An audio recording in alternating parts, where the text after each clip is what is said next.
Welcome everyone to Amazing Over 40. This is Dr. Diana Hoppy. I'm the founder of Amazing Over 40, where we strive to educate, motivate, and inspire you to live the best life at 40, 50, and 60 and beyond. Today we have an amazing guest with us, Jacqui Clark.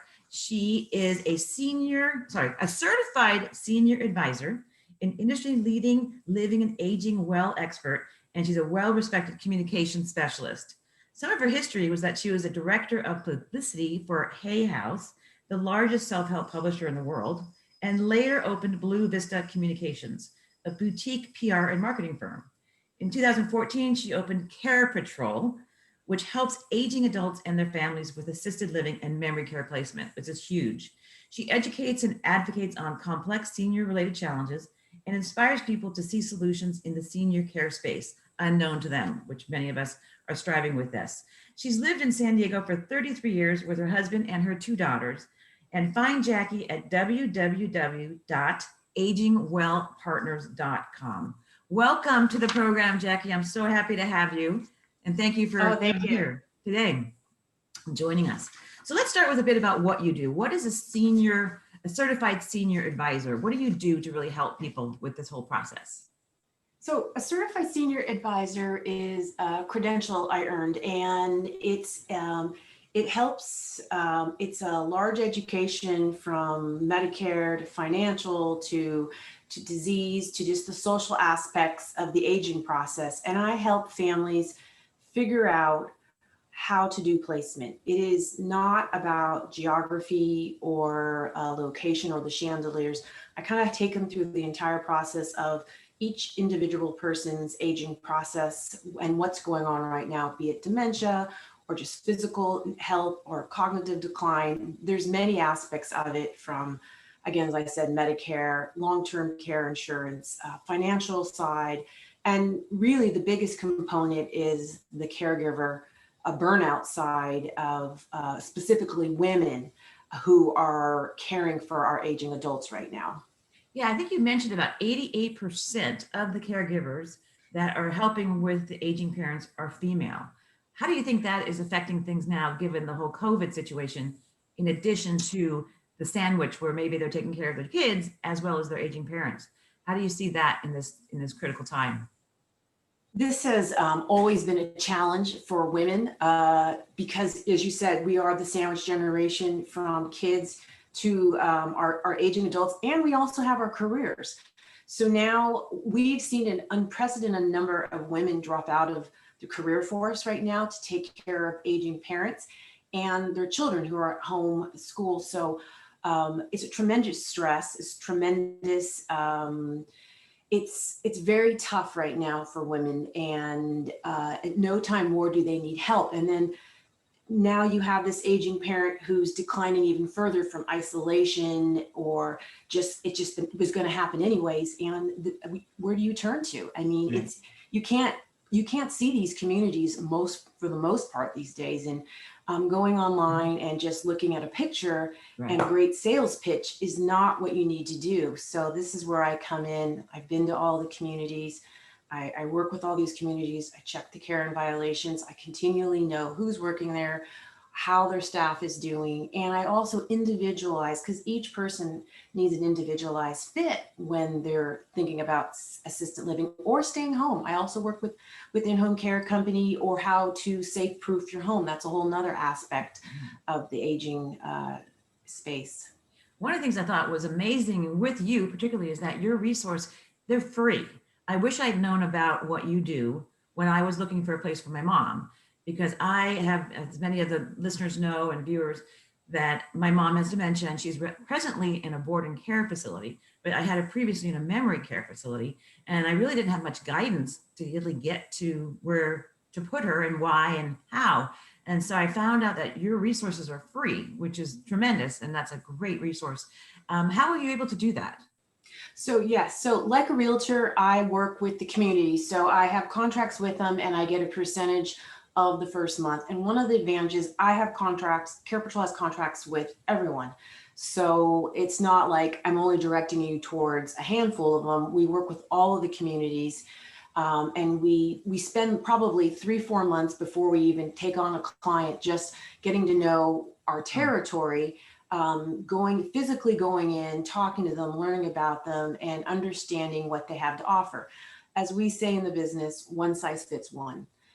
It is a very individualized thing, from person to person. Even within couples, many times couples don't go to the same place, unfortunately, because it just wouldn't be appropriate to have a really independent, say, husband go with his wife to memory care. It would be not a great fit for him, and that's something that I help the families kind of come to grips with. That especially when they're trying to hold it all together, and sometimes you need to listen to an expert and just understand that this is something we have not challenged before in our life, because nobody hangs out thinking about aging, or I can't wait to go to the assisted living home, right?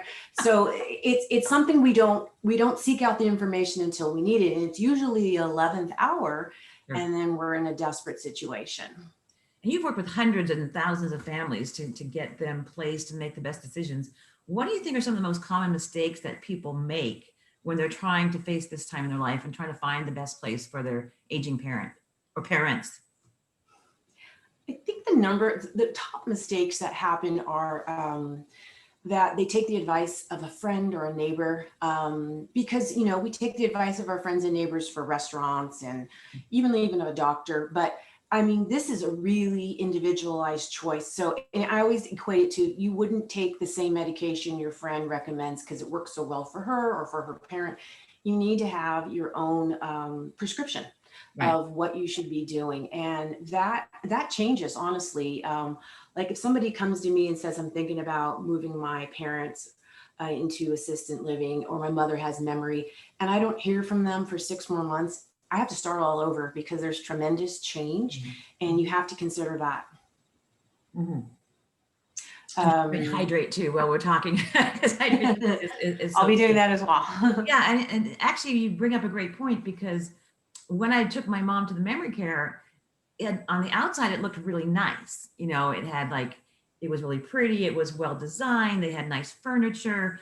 But then when you went behind the doors, you really have to see how they're taking care of the residents, and what the caregiver to resident ratio is too, because that can change, and that can have a huge effect on how your parent is being taken care of. I found that out personally.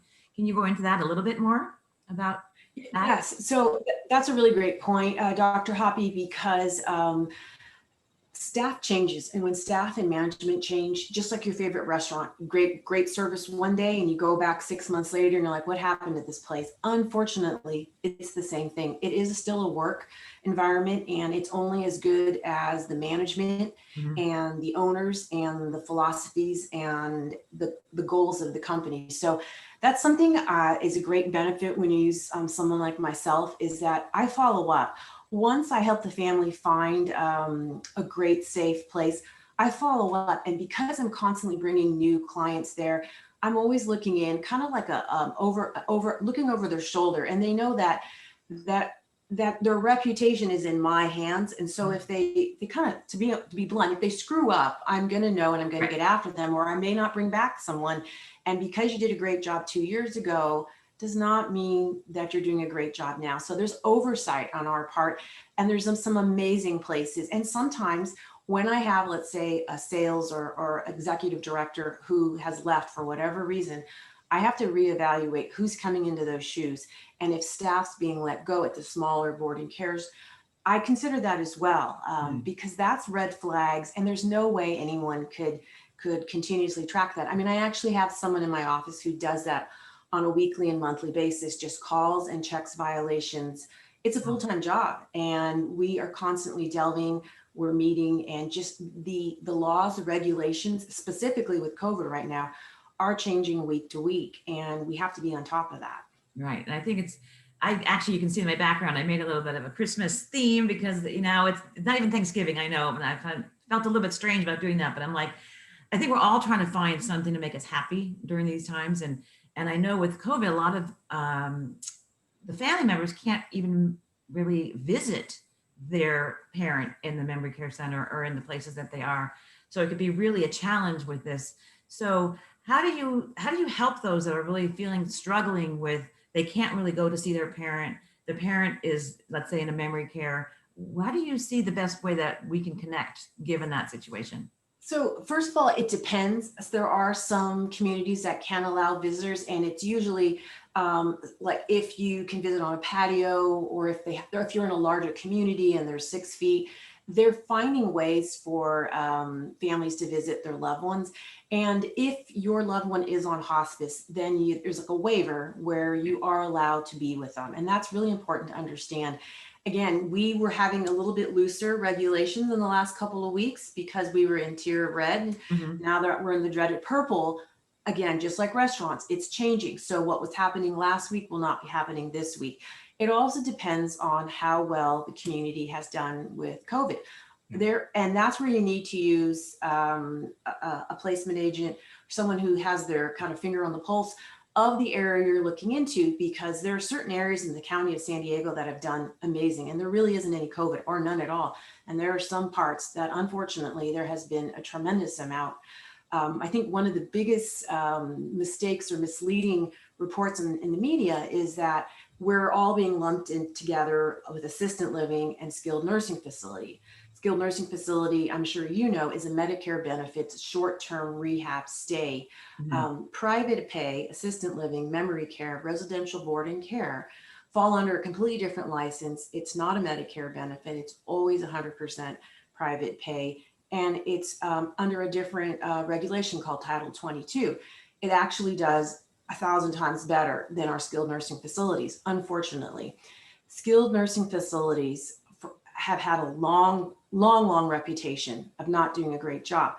COVID just shined a bright light on the shortcomings of a system that has needed an overhaul for a very long time. I wish I could say that this is new, but I believe you have around over 300,000 deaths a year nationwide in skilled nursing facilities from C. differential and MRSA, and nobody ever talks about it. So I really think it's important to know the difference between skilled nursing and assisted living, because the majority of everyone I work on is in a private pay setting. Again, because skilled nursing is a Medicare Mhm. benefit, that's a completely different animal, and that should be understood. You bring up a great topic here about the financial aspect about this whole thing. And I think you were mentioning when we were talking before that you said that most people will spend a lot of time thinking about, well, how they're going to spend the next, let's say, $60,000, which if you think about 5,000 a month for your parent for 1 year, $60,000 is a huge amount of money. And when they're going to buy a car or going to buy something else, they really put a lot of time and effort to it. And I think you said that, what is the average amount of time that people take to look at a facility and make a decision? And how is the financial aspect also a huge component of this? So you make a great point. So, this is really a 40 to 60,000 minimum investment a year, and it's a huge investment. And if we're just looking at the investment side, there's not a lot of time. Sometimes because no one has planned, you're Mhm. at a hospital and mom has fallen multiple times. And now the hospital is saying, you are not allowed to go home. You must place your mother or your father, Right. or you must have in-home care 24/7, which is very cost prohibitive, and you got 72 hours to make this decision. If I mean, we work with a lot of hospitals, and so they do reach out with us and we're put in touch. But if you do it on your own, this is a huge investment you're making with not a lot of information. You probably put more time into buying a car, Right. paying for education, homes. I mean, we spend months and months researching. Sometimes we spend years thinking about how we'll pay for large purchases. This is one of the biggest financial commitments anybody will ever make in their lives besides a home, and it needs to have the same due diligence. There are many. So assisted living is a private pay aspect right now in the state of California, and it does differ from state to state. We actually have, my family, we actually have another care patrol in Florida, and the rules are very different. Another show, very interesting, but another show. Um, Hmm. there are benefits that people aren't aware of, and we actually go in and educate a lot of seniors and their families, and even the hospital settings. We educate on money, how to find some money to pay for assisted living, and one of them is a VA aid in attendance. We have a lot of veterans, and Mhm. that special benefit applies to their wife, even if they've already passed the veteran themselves. as well. There's rules in order to qualify it, but the benefit can be anywhere from $1,100 to $1,900 a month. Now, Wow. that is the difference between being able to afford it or not. There's also a lot of, especially for teachers, long-term care policies. There's a lot of them out there that people don't forgot about them. They didn't ever tell their kids they had them. Life insurance policies that can be used to, there's sometimes there's a rider on them called long-term care riders. There are many aspects to figuring out how to pay for it. And of course, we live in the state of California. We're very fortunate. Our homes are worth a lot of money. A lot of times they don't want to sell, and you don't have to. There's line of equities, there's reverse mortgages, there's different things you can do. And I usually put them, families, in touch with financial advisors that I use a lot to help us find and figure out how to pay for care. Care usually lasts between up to 2 years, but not much longer than that, unfortunately.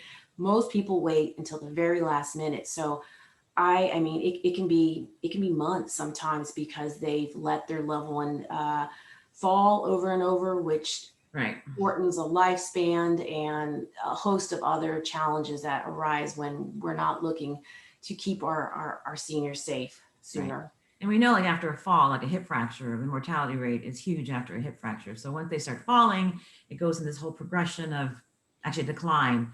And so I've seen that with my mom. She has not fallen, but I am 2 years ago in 2018.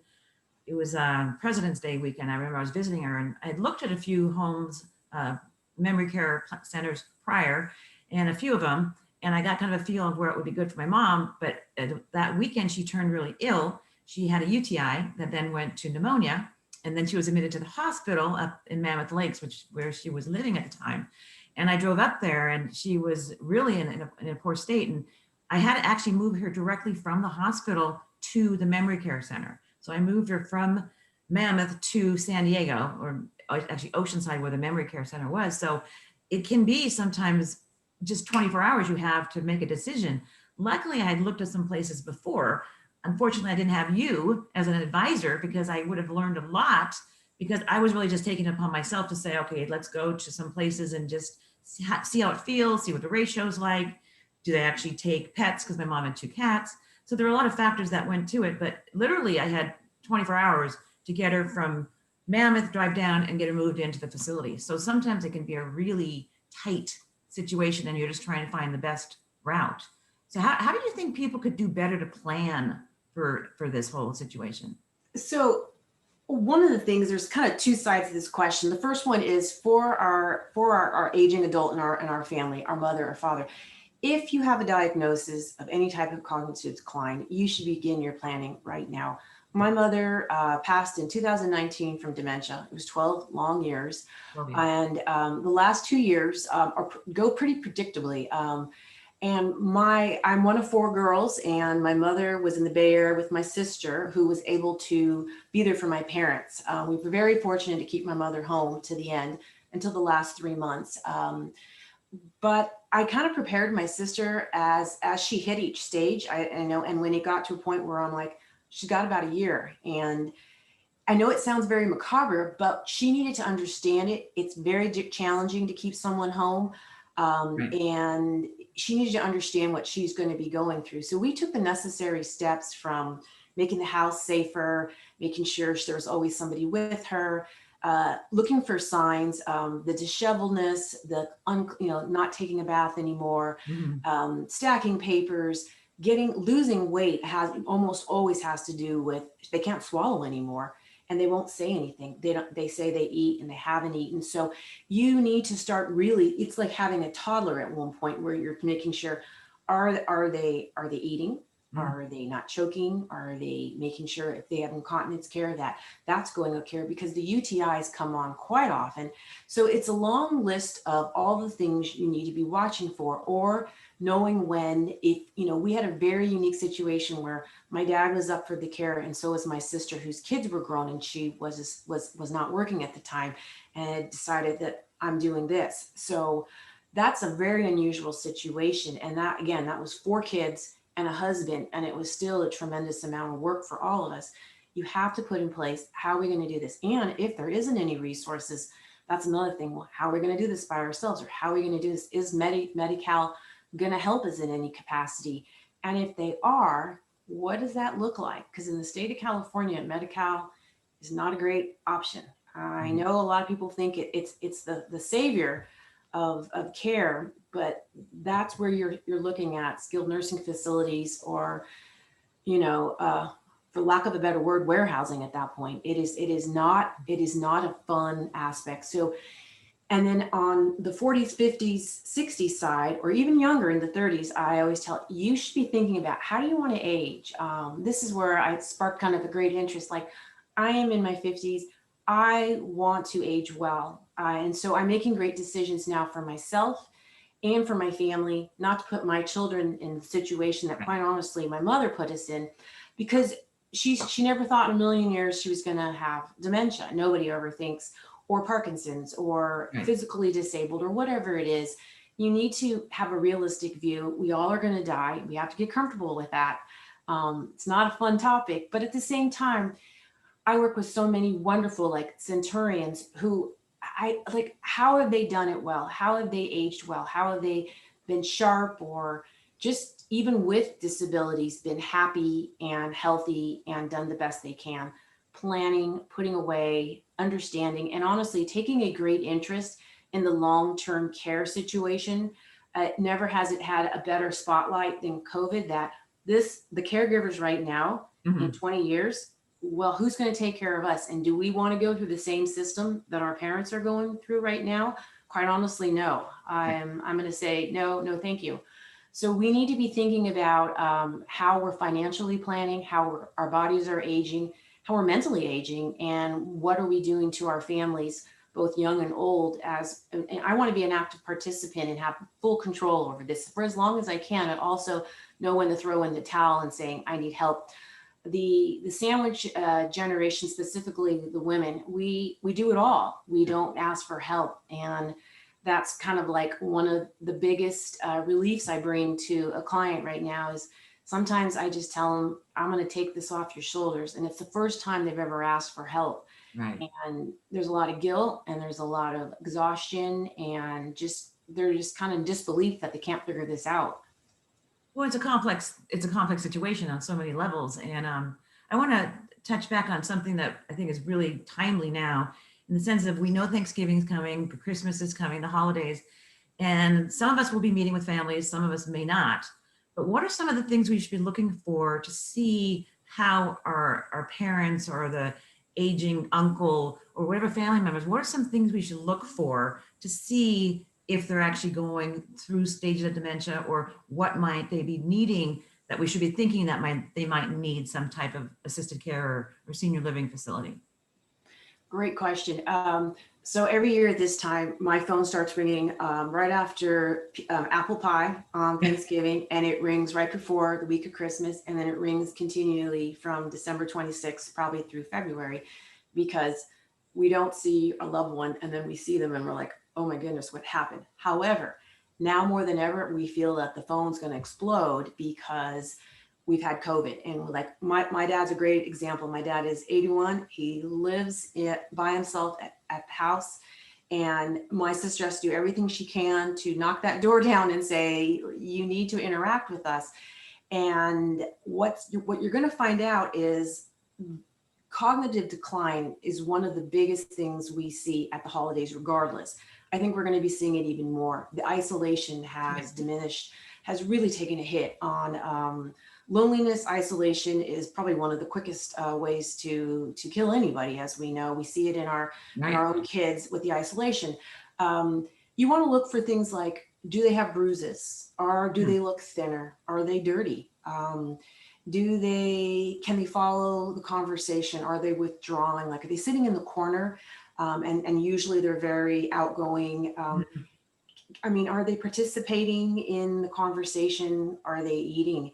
And are they generally happy? I mean, I know it sounds really basic, but these are huge signs that something's happening. And if they have a pet, how does the pet look? Does the pet look like they're starving? We see this often, pet neglect, because they can't remember if they've fed them. Also look for, if you're going into their house, the mail. Is the mail being opened? Right. Are bills being paid? Mhm. And also the biggest thing is make sure that there's nobody new in their life, because they're so Mhm. susceptible to the scams. All these calls that we just hang up on, they're picking them up, and they have conversations. I have been in seniors' homes taking a care discovery with them when they get a call, and I've literally had to tell them, you need to hang up, and I explained why, because they are very trusting, the generation. Right. And so it's all those things, and you just sort of have to keep a sharp eye out for those, and you'll know what they need next. It could just be a couple more visits a week, or making sure someone's coming in and doing a better shopping list, or prepared foods. There's so many great services out there that can help them stay safe and happy at home. Right. And I think with my mom, to give you some idea, my mom was living at home for quite some time, and we had 24/7 caregivers at one point because she needed that level of care until she got so sick that I moved her to San Diego. But one of the things I noticed that she was doing is she had two cats, and once I was visiting, I went once a month up to check her out, make sure she's okay, and with the caregivers. And she always made tea. She loves having tea, and she put the cat food in the teapot. And I thought, okay, this is now going another level down. And we were worried about the stove. Was she gonna leave the stove on? Basic things. And the litter box wasn't being cleaned. The cats didn't look like they were doing that well. So as you said, these are some basic things that are kind of triggers to say we need help and to a different level. And Right. so it could be one day a week, maybe someone comes. I got to the point where my mom had to have much more than that. And my mom's German, so she was really reluctant to have anyone come into the house because she didn't want to admit that she had issues and she couldn't remember things and she couldn't clean like she used to clean. And so I had to kind of convince her that to let someone even come in just even for an hour once a week, just to start the whole process. And that was a big challenge. How do you advise your clients about that? Like how to tell their parents or get them to understand that this is something that's now needed. This can be a really hard discussion. And I know with my mom, she really didn't like me for quite some time because I basically had to make this decision with her and for her. Oh wow, that's a top 5 problem right there. First of all, the closer you are, and the closer you are in caregiver, you're going to be the one that is going to be most hated. It's Right. it's it's sort of like a badge of honor. Think of it: if you're the most hated, you're the most liked. Um, Right. No, it's so true. I mean, that's why I think people should yeah. understand that because you're not going to be their friend. You're Mm-mm. basically like their enemy. Like my mom was talking to me and she said, well, someone in San Diego took away my keys because she couldn't drive anymore. And she was talking to me, not knowing that I lived in San Diego and I was the one that did that. So I'll let you continue. Right. So yes. I too was the one who took away my mother's keys, and I had to do it through hook and crook because my mother was a very strong-headed Mhm. lady, which she was an amazing independent lady. I got to the point, and I've actually had these hard conversations with families. And I got to the point, and I told my mother, if you don't let us help you, you were going to lose your independence. I am going to help you stay independent as long as I can. But if you don't let us manage your bills and pay this and take you to the doctor, you will get exactly what you don't want. There is just no way around it. Slowly, by engaging her and making her feel, I never treated her like a baby. Baby talk and talking down to them, Right. speaking so that is the number one way to just turn them off. And you sometimes, if you wait too long, they don't even have an understanding of what's going on. They become paranoid. They're accusing you. You're taking their keys, Right. and it's them. I mean, how many groceries have been buried in a mattress? I can't even begin to tell you. You have to have the family be the bad guy. And this is where I hold the hand and saying, you can do it. I've been there. You're not going to be liked. But in the end, if your mother or your father or your aunt or your uncle were in 30 years ago, they would have done the same thing. And they picked you 30 years ago because they trusted you to have the backbone and the strength to stand up to them and make sure they're safe. I always emphasize safety. If you have to, put safety above anything Right. else. And once you do that, and sometimes you even have to fight with your own siblings or your family members, because it's really hard for some family members to ever accept that your family member has a cognitive disease that is Right. slowly killing them. And that is the facts of it. So I also tell them, if you don't make decisions for your parent, the hospital or adult protective services will do it for you. They will, I mean, it happens all the time that I'm going to move my mom next month and she falls to, I'm Mhm. going to bring her next time. And by the fourth, fifth fall or the frequent flyer, you're in and out of the ER with UTIs and falls. They will just take it out of your hand and saying, your Right. mom cannot go home. You need to find a safe solution. Be it 24-hour in-home care, which, as again, we've said is cost prohibitive. You're looking at about $15,000 to $19,000 a month for 24/7 in-home care. So unless you're going to move in, which that's a possibility, and stay up all night, that's a pretty tough order to fill by yourself. And it's hard for women if they, like we talked about in the workforce, that maybe they stop working or they're still working and they're at home because they're doing remote work, and they have their Zoom calls and their conferences, and then they have dad who's up all night, and it's just like they're at wit's end. So I think we have just a few minutes left. So I guess we could go on and on really, because there's so much that we could talk about. So how would you like to conclude and say, what would you tell those women out there listening who are in their 40s, 50s, and 60s, taking care of their aging parents? What would be your most important thing to relate to them? I would say ask for help, or just give someone like myself. There's a lot of people like myself. It doesn't have to be me, it can be anybody. Talk to someone, just like you would do a financial consultation at the beginning of your life or every 2 years. Do a consult with a certified senior advisor. Say, this is what's going on. I mean, I work 2, 3 years out with people sometimes Mm, because we're devising a plan. When we get here, we're going to do this. When we get to this stage, we're going to do this. Talk through it. It'll give you peace of mind that, yes, you're okay to continue. No, you're not okay. I know the signs of when it's time, and you might doubt yourself, because the last thing you ever want to do is disrupt your parents' life. The guilt is what keeps us from acting. And I just think, if you are in touch with the consultant right up front, as soon as the disease is happening, you have a plan. And when you have a plan, you're going to have a success, and it's going to be much easier to put into place. It also gets everybody else on board, like, hey, family, we've got a plan, that's a and good this point. is the plan. So get on board. Right. And I think that's where, when medicine, and when my patients have a plan, they feel so much more secure and at ease, not feeling overwhelmed, like, oh my God, I got to do all this by myself. You, as an ally, which is truly an ally, what you're doing is helping them guide each step of the way. And I wish I'd gotten to know you earlier, because I think you would have helped me so much with this process.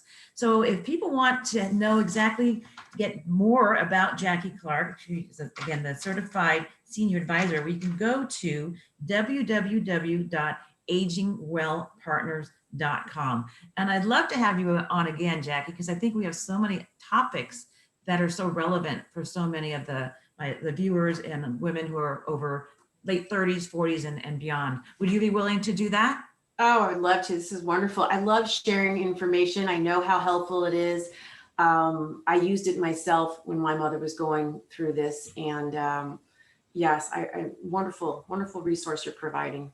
Thank you. Well, I think you are too. So I think the two of us are doing the best we can for women and families here. So with that, I'd love to thank you for being with me today. Thanks for all the listeners. I'm Dr. Diana Hoppy, founder of Amazing Over 40. Stay safe, stay healthy, and stay amazing.